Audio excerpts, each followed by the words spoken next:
Welcome back, everyone, to another reaction video. Well, this is one I saw pop up on Kings and Generals just a couple of days ago, and it's called The Rise and Fall of Medieval Mercenaries. I love talking about medieval history, but I don't think we've ever really talked specifically about this topic of mercenaries, of soldiers for hire that are serving for money rather than necessarily because their lord called them out to fight or because they're defending their home or things like that. So I'll put the link down in the description. This should be a really interesting topic to dive into. I want to thank Tucker from Kenton, Tennessee, who signed up about a month and a half ago on Patreon. Thank you so much for your support. And if you are on Patreon, you can see all of these videos ad-free a day in advance. So you've probably already watched this if you're a patron. Even if you sign up at the very lowest tier, you can check that out a day in advance. It's uploaded directly to Patreon, so there's no YouTube ads or anything like that. Let's go ahead and dive into this one.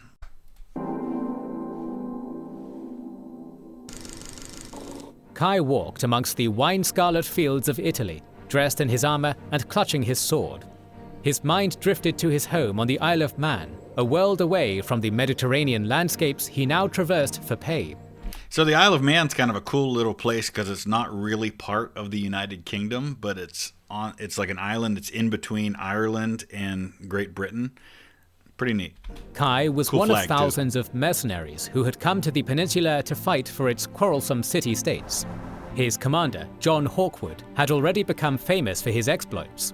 Kai simply hoped for enough coin to retire in peace. His story is one shared by countless soldiers from across Europe and the Middle East who fought for whoever could pay them, from the battlefields of France to the walls of Constantinople. Who were the mercenaries of medieval Europe? How did they fight? And why did they eventually disappear? This video is sponsored by you. Unfortunately, the YouTube environment is not great right now, with the algorithm being friendlier to drama and react channels and YouTube being permissive of AI slop. We don't do drama and we don't do AI, but thanks to our members and patrons, our channel continues to make 3 public videos per week, with the team intact and going strong. He's 100% right. You've heard me talk about that. I'm proud to be a patron of Kings and Generals, and if you like their channel, I hope you will too. In recognition of their generosity and contributions, members and patrons receive 2 additional exclusive videos each week, and access many other perks. Join them to watch more than 250 exclusive videos covering every era of history. Join them by scanning the QR code on your screen, via the links in the description or pinned comment, or by pressing the join button under the video. There is no one single type of mercenary in medieval Europe, so to speak of any origins would be rather difficult.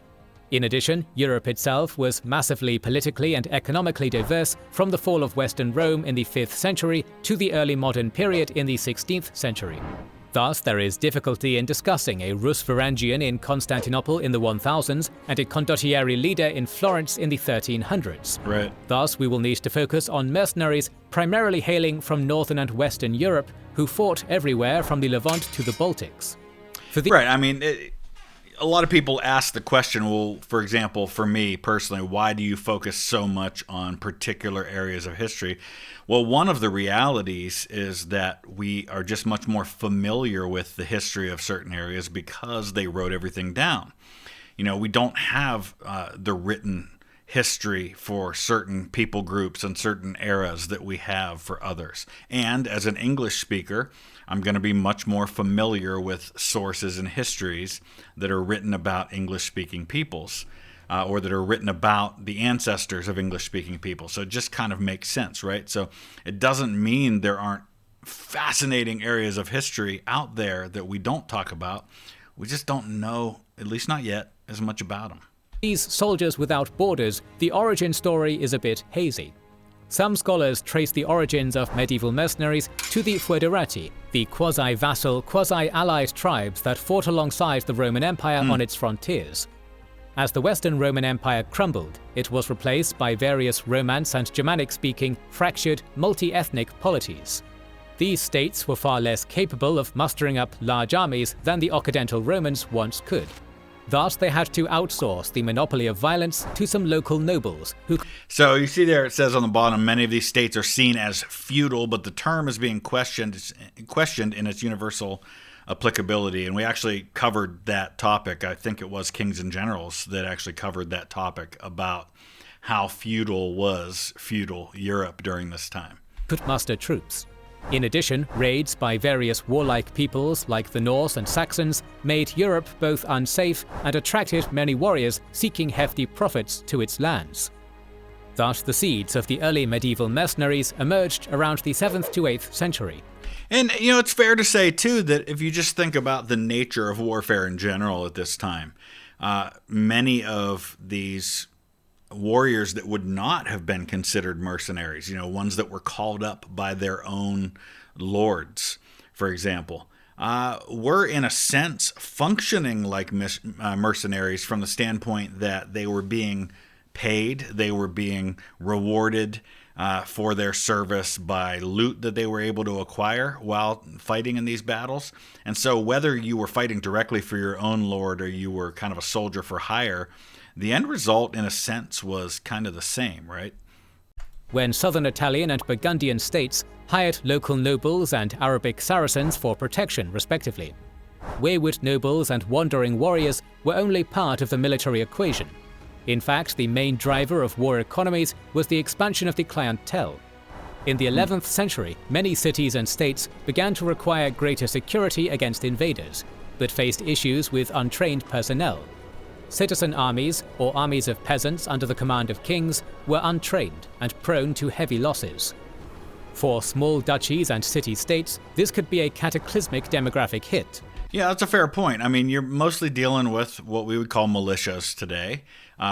People don't have standing armies. They don't have large retinues of professional soldiers. There are some that exist in different places. And many times those are the ones that end up being mercenaries, are the ones who are like professional soldiers. It's the people who are kind of the warrior class, so to speak.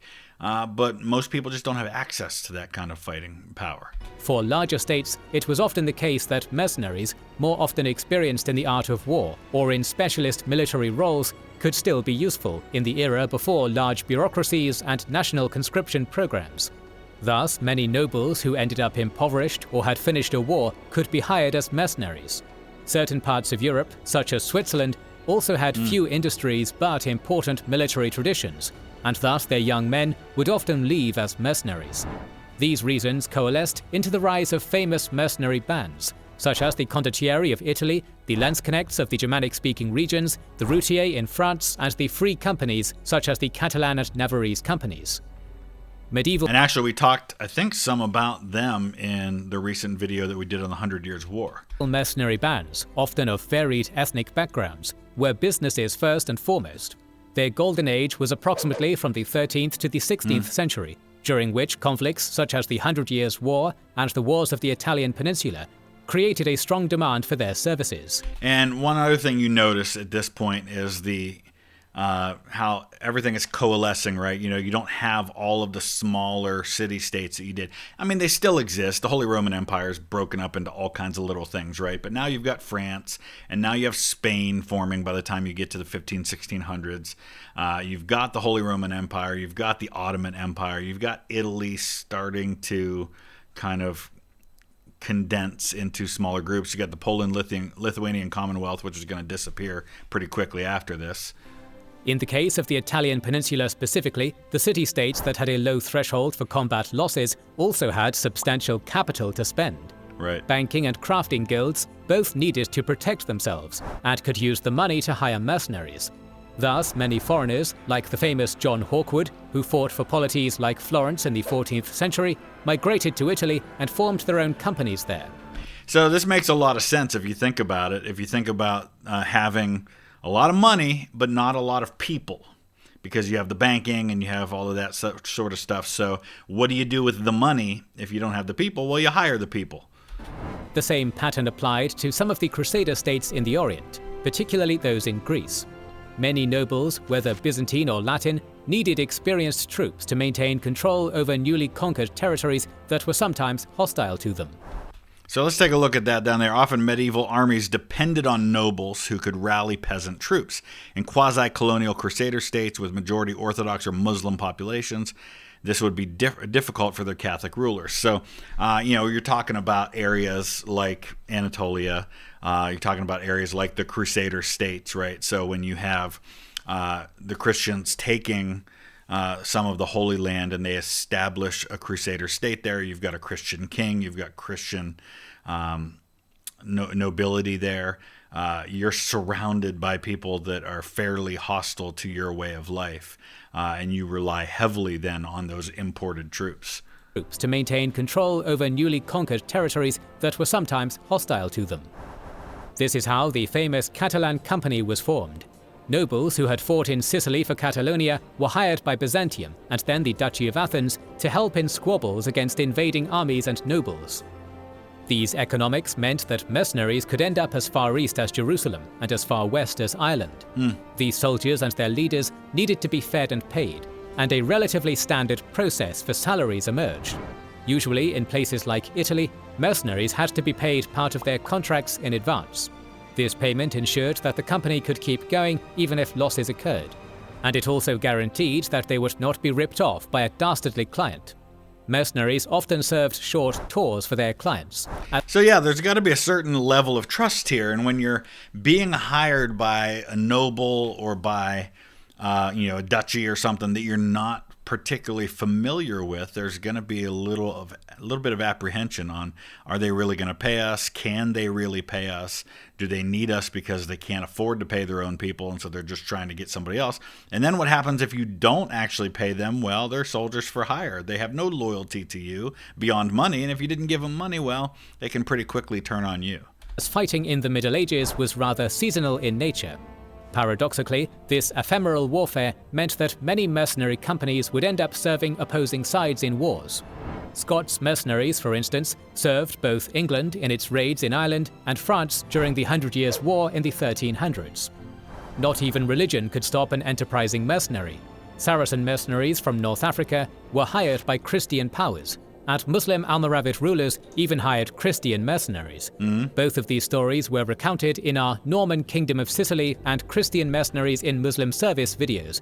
Which is pretty fascinating when you think about it, at a time when religion is kind of everything, and you have so many wars against other religions, to think that you are putting your loyalty to money and to who hires you more than you are to your faith is pretty interesting. You should check out. The conclusion we can draw from the economics we discussed in this section is that medieval mercenaries grew out of the constant accumulation of wealth by medieval nobles and the epoch's constant warfare.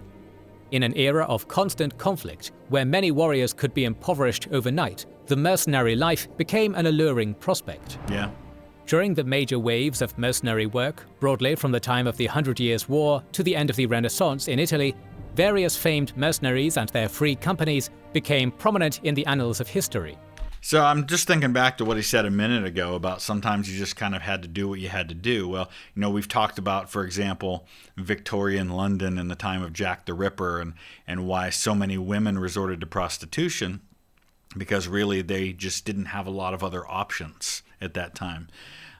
Some of those women. And the same can be said at this time for some of these men, right? If you don't have a trade or a skill, and maybe you don't have land that you can work, and you don't have a lot of other options, this might become appealing to you. We have already mentioned the Catalan Company as well as the Varangian Guards of Byzantium in 2 of our previous episodes, so we will focus on other famous dogs of war. John Hawkwood, whom we briefly mentioned, is perhaps the most famous English mercenary. Born in Essex in 1320, the son of a minor landowner ended up serving Edward III during the 100 Years' War. He then moved to Italy during the wars between Pisa and Florence, and demonstrated innovative military command while serving Florence. There's a stream of this throughout history. People who end up in war, find out they're really good at it, or that they really enjoy it. And yes, there are people like that, the Adrian Carton de Villarts of the world, who love war and just enjoy it. But then your lord or your country isn't at war anymore, so you go look for it somewhere else.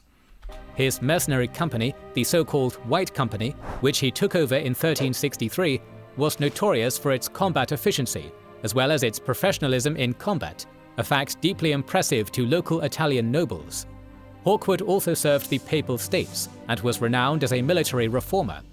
He ended up being rehired by Florence and helped them in their defense against Milan. For his services, he was made a citizen of Florence. There is also the so-called Navarrese Company, composed mostly of people from the Navarre region of Spain. It was founded in 1366 to serve Charles II of Navarre in his wars against the French, and later served as a mercenary force in Albania. It is the Navarrese who won the famous Durrës expedition of 1376 and re-established the Kingdom of Albania. They then moved on to the southern tip of Greece, where they succeeded in dislodging the Catalans from their control over the Duchy of Athens. In 1396, they tried to gain ownership over the Principality of Morea by buying it, but their leader, Pedro de San Superano, was unable to pay them. The company then faded from history, as its leaders became nobles who lived more sedentary lives. There is Interesting, you're fighting for nobles and then you become the nobles. I mean, that's probably what the goal was. You get enough money, you might be able to buy your way in. Also the Great Company, which was mostly German-speaking and founded in the 1340s by Werner von Erslingen. He and his company were hired by King John I Zapolya of Hungary to fight against the Kingdom of Naples. He was modestly successful and ended up retiring back to Germany in 1351. The new leaders, Conrad von Waldau and Fra Moriale, sent the company to fight in central Italy, where the company distinguished itself in wars against multiple Italian states. Fra Moriale was executed in Rome in 1354, and von Waldau was killed in 1363, after which the company seems to have slowly crumbled. Yeah, they're kind of like, this isn't going so well for our leaders, so maybe it's time to get out. There are many other epic companies like the above, each with its own exceptional and cutthroat story. Having now had an overview of what the economics and composition of mercenary companies was, we will move on to their political importance and perception. The medieval epoch was one of large empires based on religious principles and small city-states based on close community ties. Right. For such cosmopolitan and provincial peoples, the idea of a mercenary was often seen as disdainful and dishonorable. Such a fact can be perceived as rather ironic, given that both empires and city-states constantly hired mercenaries. Right, I mean, it's dishonorable, but we really could use your help. So it's one of those things, I think, where you have people who recognize the necessity of something, but also want to feel like they're keeping their honor, and maybe there's religious scruples involved, like, oh man, like you're really hiring yourself out to kill your fellow man. Oh, that's awful. But we could really use your help right now. But much ink has been spilled in medieval texts deriding mercenaries. In the case of France, the literati and nobles spent time espousing chivalric values that knights supposedly held and constantly contrasted them with the supposedly amoral mercenary vagabonds. So it says this is when many medieval romances featuring knights were written. So, for all the talk about how maybe dishonorable they were, there are these stories being written about the great warrior. But, a knight is going to be seen as kind of like he's fighting for land and for lord and for his king, So it's a little different than fighting for getting paid. But in the end, whatever you say you're fighting for, in the end, you're hoping to get paid. Of course, such divisions were artificial. Many nobles became heads of mercenary companies, and many knights who only served one polity frequently participated in plots, coups, and civil wars against their kings. There were also religious objections to mercenary work. Priests, both Catholic and Protestant, often derided specific mercenary bands or the entire profession of soldiers of fortune. This is because they were perceived as not serving Christian values, right, but rather caring only about money. Which you can make a good argument for when you have Christians fighting for money being paid by Muslims, for example. Sometimes this was politically driven. For instance, the papacy opposed the Catalan Company's conquest of the Duchy of Athens because it was allied with the Burgundian-linked dynasty that had previously ruled the Orthodox majority region. Other times, opposition was either purely theological or denominational. Many Catholic mercenaries ended up in the lands of Byzantium or Crusader states with Catholic elites, but Orthodox, Jewish, Armenian, or Muslim majority populations.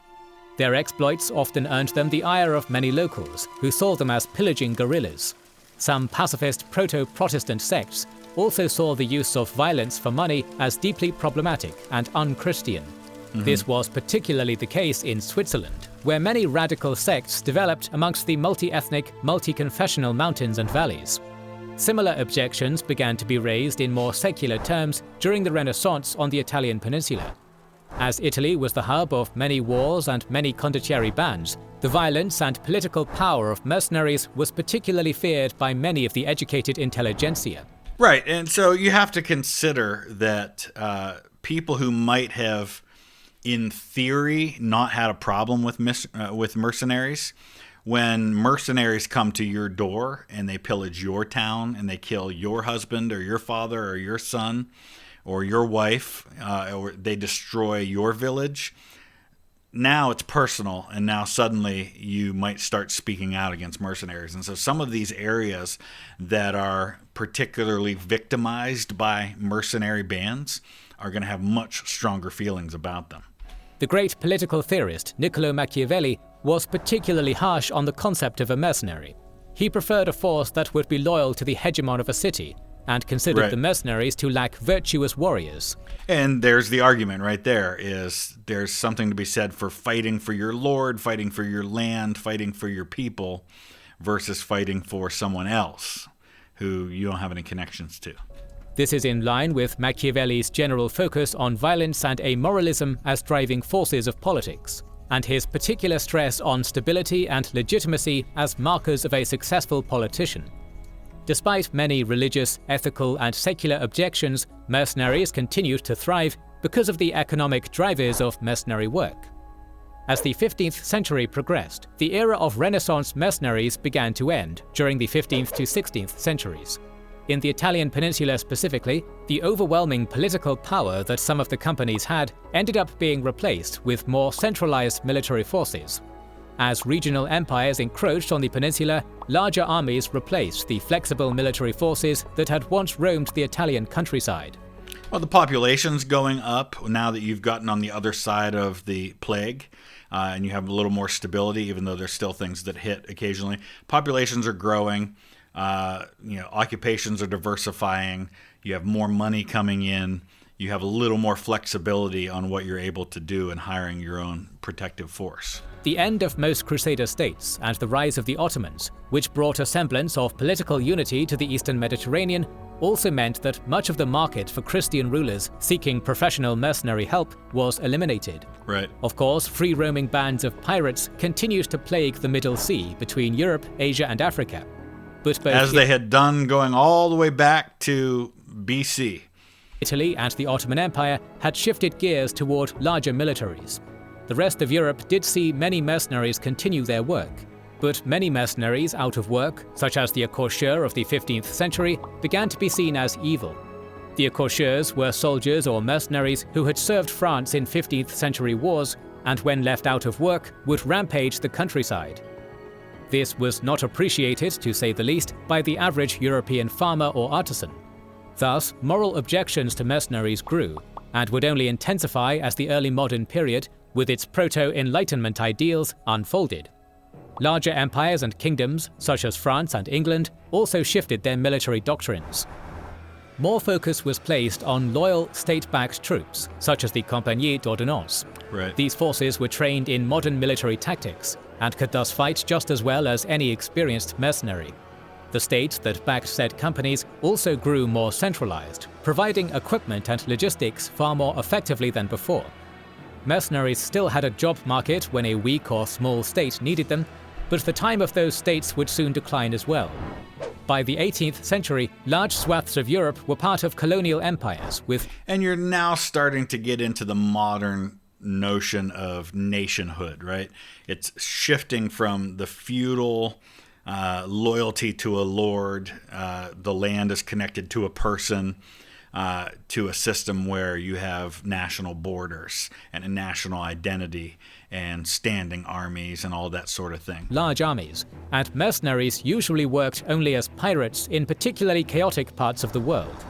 The 19th century brought the concept of the nation-state, and with it, national armies comprising trained, professional, and conscripted troops. Right, and of course some of you might be thinking, well, what about the Hessians in the American Revolution? Well, that's a little more complicated. I know that the American government wanted to view them as mercenaries that were being paid to fight for the British, but there were political ties there. There were blood ties, right? The king in the United Kingdom, George III, was of the Hanoverian dynasty.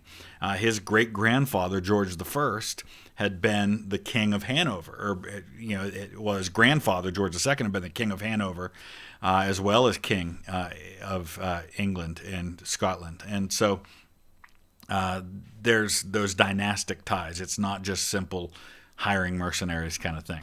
Thus, the very notion of a mercenary was marginalized, forever to be seen as an amoral dog of war.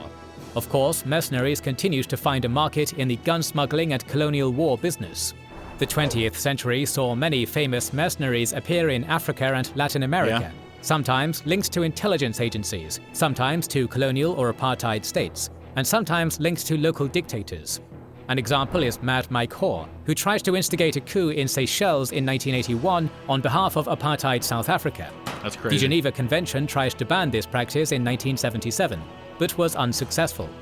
As wars became more privatized, private military companies became a staple of the modern battlefield. Thus, while medieval mercenaries died out, their profession is still very much alive. Yeah. Kai looked at his pouch, full of Italian coins. This battle season had been brutal, but he had achieved what he wanted. After many battles, he could finally return home and live in peace. John Hawkwood asked him, "Are you sure you want to give up on this life of adventure and war?" Kai nodded affirmatively, and, upon mounting his horse, galloped toward the sunset. Right. If you're doing it because you need to, the moment you don't need to anymore, you'd probably rather do something else than risk your life and fight and die for someone else's land or titles. His story would be a common one for many young European men, but its course would run after a few centuries. With the advent of the early modern era, the economic conditions that made mercenaries like him possible began to phase out. The large wars of the 17th century and the revolutionary ideals of the 18th to 20th centuries saw the coming of national or volunteer armies, making the soldier of fortune a marginalized and derided figure. As we have seen, however, the line between noble knight and mercenary in the Middle Ages was far from clear.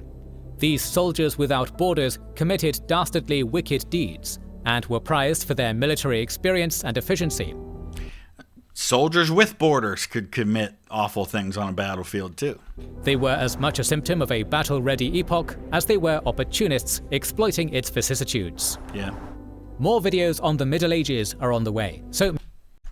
All right, great stuff. Kings and Generals always does a fantastic job with their stuff. If you want to know more about their channel, if you want to check out some of their other content, definitely click on the link below. And I want to give a shout out and a thank you to Christy Amaker, I hope I'm pronouncing that right, and Stephen Kovalevsky for your support on Patreon. Thank you both so much. Thanks for watching.